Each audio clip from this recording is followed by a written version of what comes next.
Oke, sekarang ada pertanyaan dari Aris Perdana. Pertanyaannya, Min, aku rumahnya ngontrak, apa masih memungkinkan budidaya lobster air tawar?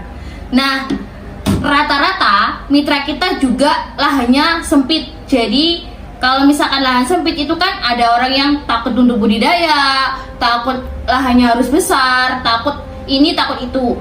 Tapi tenang aja ya, kalau misalkan budidaya di Fast Lobster ini itu lahan yang diperlukan hanya minimal 1x1.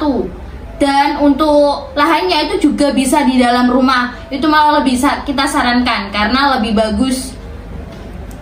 Dan kalau misalkan lahan 1x1 itu bisa ambil di paket kemitraan kita yang harganya 600.000. Itu sudah dapat kolam terpal ukurannya 1x1 dan itu juga sudah dapat beserta lobsternya. Kalau misalkan nih kakak-kakaknya ada, Min, lahanku ini nggak sampai 1 meter persegi, gimana caranya? Tenang aja ya, kita ada paketnya juga, yaitu paket menggunakan bak.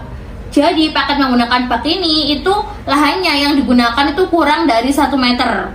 Tapi kalau misalkan mau budidaya lobster ini nggak harus kok lahannya yang besar, karena medianya pun juga nggak harus terpal yang besar. Jadi bisa pakai container box, bisa pakai bak-bak kecil, pokoknya apapun itu bisa digunakan untuk media budidaya lobster.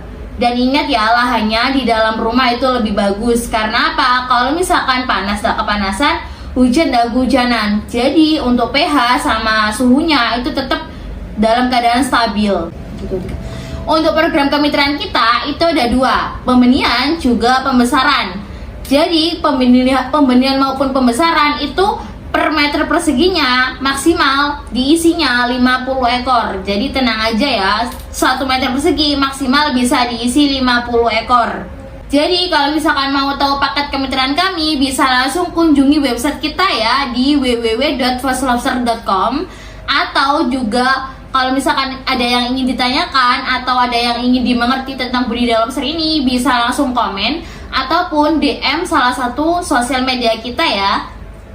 Kita tunggu dan akan kita bacakan di Q&A selanjutnya.